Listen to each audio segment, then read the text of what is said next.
설법 받듭니다. 균산 최정풍 교감 교무님 모십니다. 반갑습니다. 이렇게 건강한 모습으로 이렇게 법회에서 만나뵐 수 있어서 감사합니다. 그리고 원남교당에 온 지 얼마 안 됐는데 새벽부터 이렇게 선실에서 좌선을 하고 이렇게 또 교당을 영모실에서 기도하고 왔다 갔다 하다 보면 세상에 이런 복이 있나 싶습니다. 이렇게 교도님들께서 아름다운 교당을 지어주셨는데 거기서 이렇게 제가 생활할 수 있다는 것이 정말 법신불 사원님께 큰 선물을 받은 느낌이다. 이런 걸 문득문득 느끼면서 살고 있습니다. 오늘 말씀드리기 전에 어제 그 새 인연들을 새 법연으로 막기 위해서 지금 하고 계신 쉼과 명상이라는 프로그램을 진행을 했습니다. 그런데 그 교도가 아닌 분들께서 16분이나 오시고 그 예약한 분이 한 분도 빠지지 않고 100% 참석을 하셔서 밤늦게까지 진행을 했는데도 끝까지 즐겁게 아주 보람있게 참석을 하시고 또 도우미 포함해서 11분의 교도님들도 함께 이렇게 하셔가지고 정말 원기 110년에 우리 그 관산 회장님께서 1인 1도로 새 인연을 좀 맞았으면 좋겠다는 이야기를 자주 하시는데 그런 문열이가 되는 것 같고 어저께 해민 교무님도 법당 앞에서 교무님 어제 거의 30명 가까이 청년이 왔어요 이러면서 그 좋아했어요. 우리 교도님도 어저께 유묘전님 비롯해서 그 단에 많은 분들이 준비하고 진행하느라고 애썼거든요. 이분들을 위해서 큰 박수 좀 부탁합니다.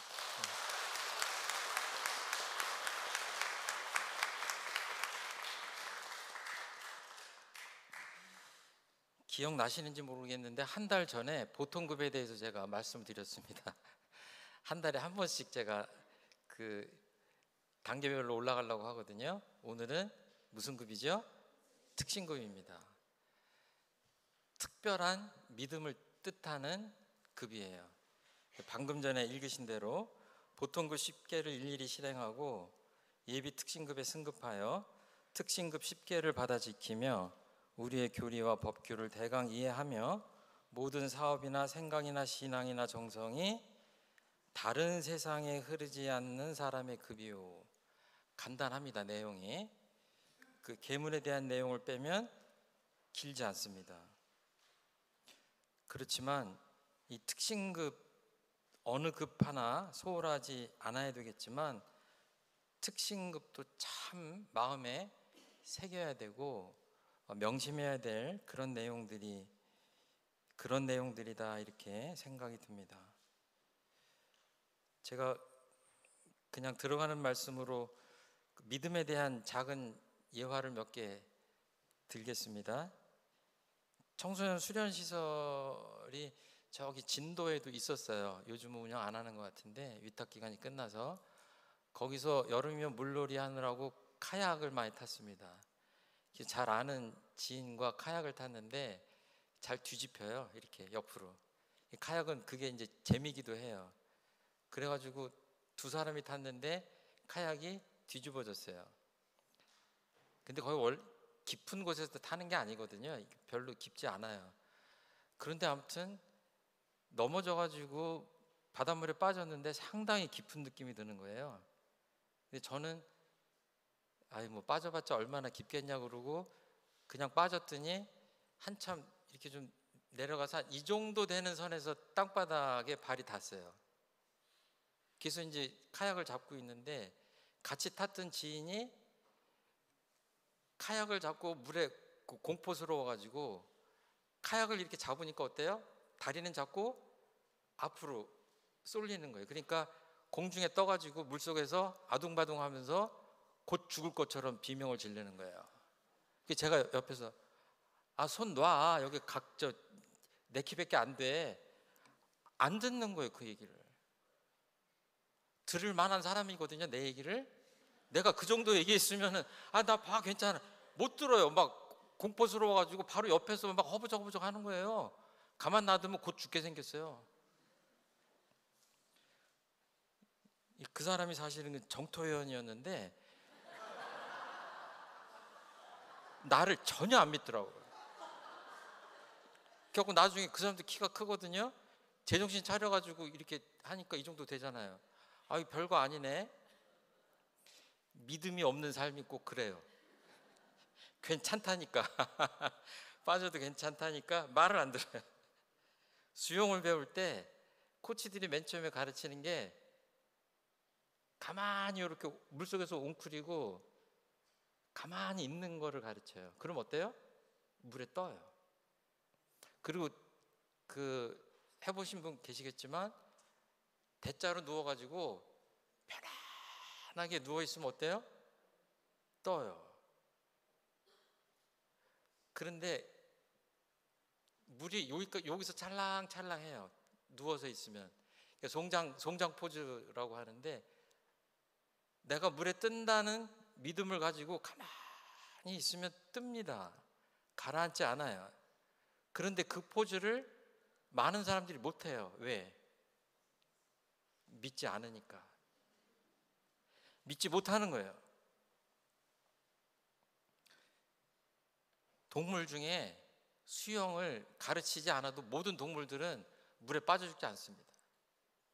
제 말이 맞죠? 사람만 빠져 죽어요. 미운 오리 새끼가 있는데, 미운 오리 새끼는 오리예요, 뭐예요?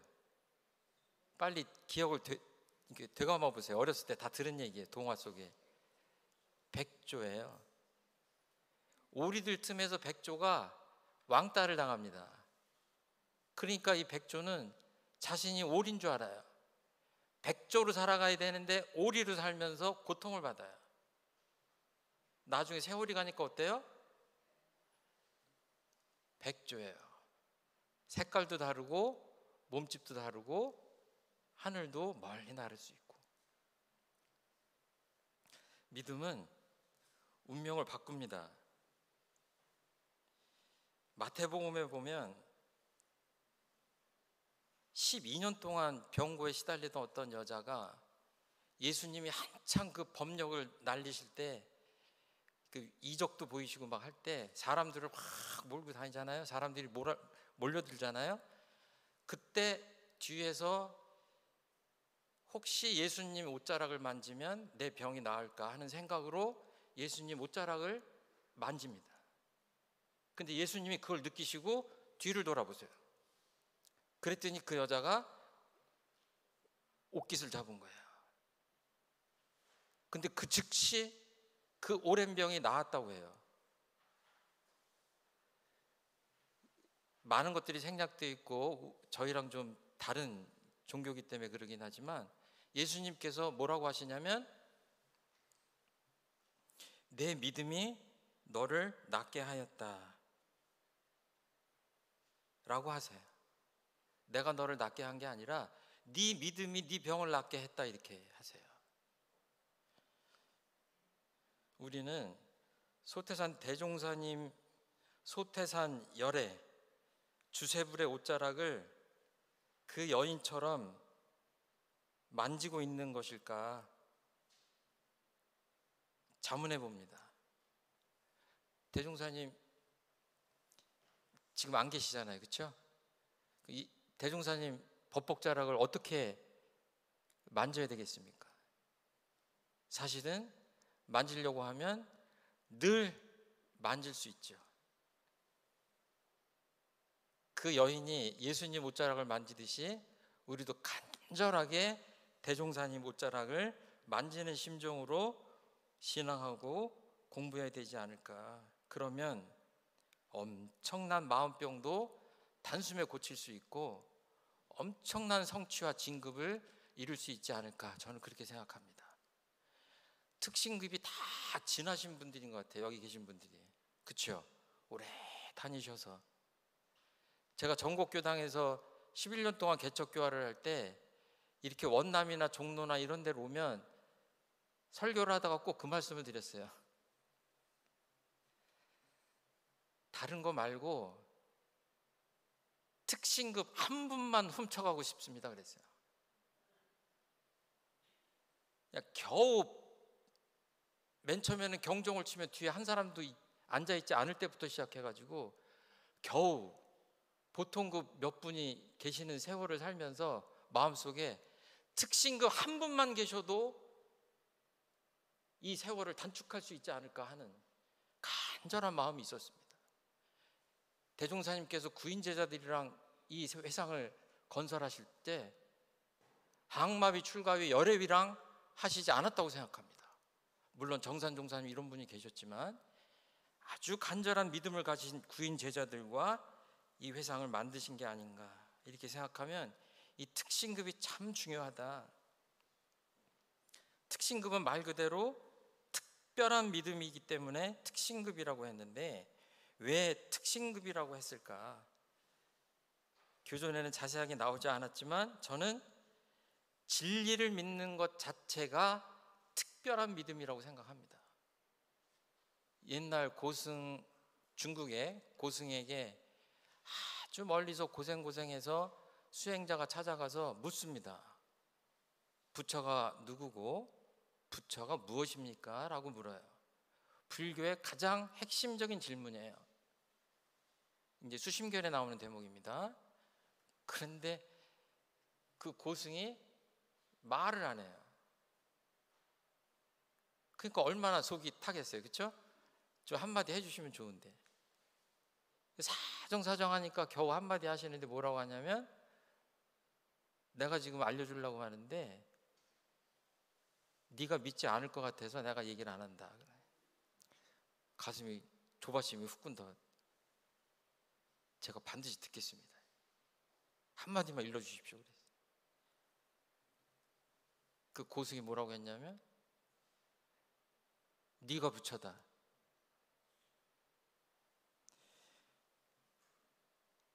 그 수행자는 그 대답에 깨졌다고 책에 나와 있어요. 그런데 뭐예요? 수많은 사람들은 내가 부처라고 하는 말을 믿지 않습니다. 백조라고 해도 믿지 않고 오리로 살아갑니다.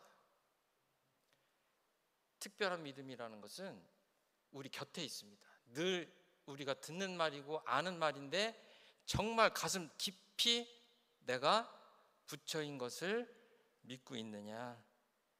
세존이 일체 중생을 보니 모두 열의 지혜와 덕상을 갖추어 있다. 불성을 갖고 있다. 이렇게 말씀하셨지만 우리는 자칫하면 백조인데 오리처럼 살아가는 어리석은 삶을 살 수도 있다. 내가 부처라고 믿는데 내 삶이 즉각적으로 변화를 하지 않는다라고 한다면 내 믿음에 문제가 있다. 이렇게 생각합니다.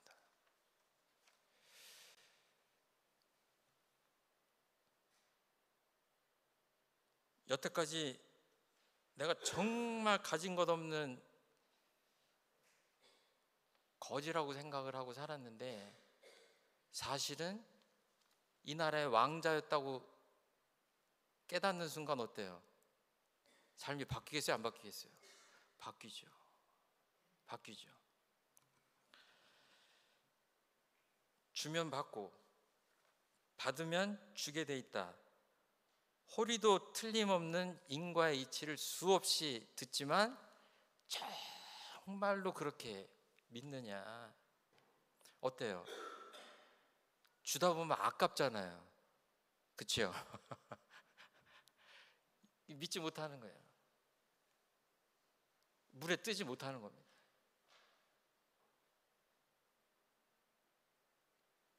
이 급은 모든 사업이나 생각이나 신앙이나 정성이 다른 세상에 흐르지 않는 사람의 급입니다. 쉬운 말로 하면 이 인생길 사은사효로 복짓는데 여념이 없는 거예요. 그 수행으로 보자면 뭐예요? 내가 이게 지금 부처가 될 수 있다는 믿음으로 출발을 해서 사막팔조 수행을 하는데 뭐예요? 여념이 없는 거예요. 이 사람의 인생은 간단합니다. 최종품 교무 인생도 간단해요. 24시간 하는 게 없어요. 공부하고 보온하고 쉬는 것밖에 없어요. 잘하면 어떻게 돼요? 공부하고 보온하고 쉬는 게 섞여가지고 그냥 하나로 가요. 그렇잖아요? 여기 뭔가 더 있다 그러면 그 사람 문제가 있는 거예요. 특신급은 어때요? 다른 거를 할 여념이 없어요. 왜? 제가 너무 좀 그런 비유인가요? 옛날에 보면은 그 당구를 배운 사람들이요, 잠을 자려고 누우면 천장이 뭘로 보여요? 당구대로 보인대요. 어떻게 이렇게 공을 이렇게 해가지고 하면 이게 3쿠션이 들어가나 뭐 이렇게 해가지고. 예? 그리고 저는 골프를 안 쳐봤지만 골프를 치는 분들은 어때요? 누구 만나면 어때요? 어떻게 해서든지 골프 얘기하고 싶어 하잖아요. 그렇죠? 그 마음이 온통 거기 가 있는 거예요. 그 특신급은 어때요? 온통 내가 마음 공부, 그냥 좌선도 해보고 일기도 써보고 연불도 하고 강연도 해보고 이렇게 해서 내가 그 힘을 얻는 그 재미에 여념이 없는 겁니다. 그러니까 마치 그냥 국가대표 선수들이 처음 그냥 열심히 운동하는 것처럼 그렇게 훈련을 하면서 살아가는 그런 급이다, 이렇게 말씀드려도 될 것 같아요.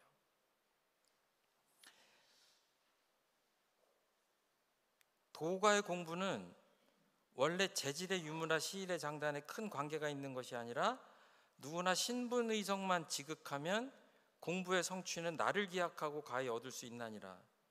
신성품에서 이런 말씀하셨어요. 만사를 이루려 할 때 마음을 정하는 원동력이 신입니다. 그러니까 방황하는 젊은이들은 마음속에 뭐가 없어서 그렇죠? 예, 바른 믿음이 없어서 그래요. 그럼 나이 든 사람은 방황하지 않나요? 방황하죠. 왜 그래요? 마음을 정하지 못하니까 마음이 내 마음을 나도 몰라 하는 거죠. 이쪽으로 갔다 저쪽으로 갔다. 나는 이쪽으로 가고 싶은데 마음은 저쪽으로 가고. 이게 신에 대한 얘기입니다. 그런데 우리 교전에서, 그리고 우리 원불교에서 신성이라는 말씀을 자주 하잖아요. 대종경에 보면 신성품이 있습니다. 그런 거 한자로 보면 믿을 신자가 어떻게 생겼냐면 사람 인자에 뭐죠? 말씀원이에요. 믿습니다 하는 거는 말로 돼요. 근데 성자는 뭐예요? 말씀원에 이룰 성자예요. 그러니까 뭐예요? 내가 믿는다고 한 그거를 뭐예요? 내 삶으로 실행해서 이뤄내야 하는 겁니다. 믿습니다라는 말은 할 수 있지만 정성성자로 그것을 증명하는 것은 다른 차원의 문제입니다. 세상에 수많은 신앙인들이 신까지는 하지만 성까지는 도달하지 못하는 사람이 상당히 많습니다. 그래서 신신품이 아니라 신성품이라고 하지 않으셨나, 저는 개인적으로 그렇게 생각합니다.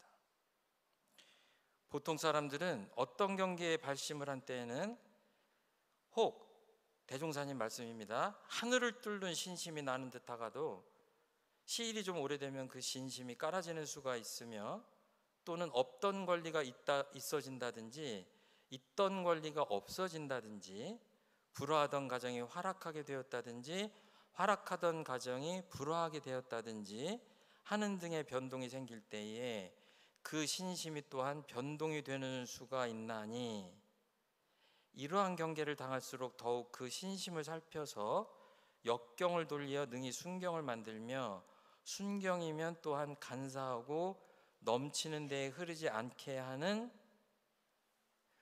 꿋꿋한 대중이 계속되어야 가히 큰 공부를 성취하리라. 여기서 꿋꿋한 대중이 있으면 역경이든 난경이든 순경이든, 여기는 생략됐지만 공경이든 어떤 천만경계에도 뭐예요? 꿋꿋하게 이겨낼 수 있다라고 말씀을 하시는 겁니다. 이 정도 돼야 우리가 특별한 신심이라고 할 수 있지 않을까 이렇게 생각합니다. 대종사님이 깨달음을 얻으시고 말씀을 입을 열어서 법설을 하시기 시작하니까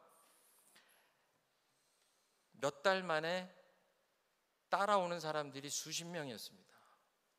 그런데 그 사람들을 다 선택하지 않으시고 그 중에 어떤 사람을 고르셨죠? 9사람을 골랐는데 특히 진실하고 신심 굳은 9사람을 고르셨어요. 그 다음에 이 사람들과 뭘 했냐면, 우리가 시작하는 이 사업은 보통 사람이 다 하는 바가 아니며 보통 사람이 다 하지 못하는 바를 하기로 하면 이 세상에 완전 무결한 회상을 건설하시려고 했는데 그 일을 보통 사람이 다 하는 겁니까? 아무나 할 수 있는 일이에요? 그렇지 않죠. 그 얘기를 대종사님께서 그냥 직접적으로 말씀하시는 겁니다. 보통 사람이 다 하는 바가 아니며 보통 사람이 다 하지 못하는 바를 하기로 하면 반드시 특별한 인내와 특별한 노력이 있어야 한다 하면서 저축조합 하실 때 뭘 하셨죠? 금주금연, 보험미저축, 밥 먹을 때마다 한 숟갈씩 아끼고 그렇게 하고 또 시간 내서 공동 출력하고 이런 것들을 하면서 우리 회상에 초석을 놓으셨습니다. 그러니까 어때요? 특별한 신심이 있어야 특별한 인내가 가능하고 특별한 노력이 가능합니다. 그래서 저축조합 하셔서 물적 토대를 만드신 다음에 하신 일이 뭐죠? 영산 정관평의 방언을 이루셨습니다. 그런데 정산종사님이 그 시절을 회고하시면서 일심의 힘은 위대하나니 8구인이 삼동이라는 건 겨울을 얘기하죠. 방언할 때에 얼음을 깨고 물속에 들어가 일을 하였으되 무오년 감기처럼 심한 때에도 아무 일 없이 지냈나니라. 엄동설안에 얼음을 깨고 들어가서 방언공사를 했는데도 감기 걸린 사람이 한 사람도 없었다. 이 무오년 감기라는 것은 우리가 경험한 코로나 팬데믹과 거의 같은 수준의 것이었습니다. 이 세계적으로 팬데믹보다 훨씬 많은 사람이 죽었습니다. 인터넷에 들어가서 스페인 독감이라고 치면 이 무오년 감기입니다. 그게 엄청난 사람들이 세계적으로 죽고 우리나라에서도 많은 백성들이 죽어갈 때예요. 그때가 1919년 김인현 3.1 독립 운동하기 한 해 전이에요. 그때 그 역사를 하신 겁니다. 그 원동력이 어디서 나왔냐? 특별한 신심에서 나온 것이 아닌가, 저는 그렇게 생각합니다. 이런 것이 바탕에 있어야 우리가 소태산 대종사님의 심통제자라고 할 수 있지 않을까. 보통급에서 남녀노소 선악 귀천을 다 막론한다고 하셨듯이 특신급 역시도 마찬가지입니다. 그것들을 막론하고 그 사람 마음에 특별한 신심이 있어야 그 위에서 신앙과 수행이 꽃을 피울 수 있다. 그래서 우리가 법위가 훨씬 높아져서 항마위 출가위가 돼도 이 특신급의 그 뜨거운 신심이 늘 가슴속에서 불타 있어야 늘 설레고 늘 에너지가 넘치고 신심이 불타오르고 그러지 않을까 이렇게 생각을 합니다. 한량없는 법신불 사하님 은혜 속에서 속 깊은 마음 공부 하시는 한 주 되시기를 기원합니다. 감사합니다.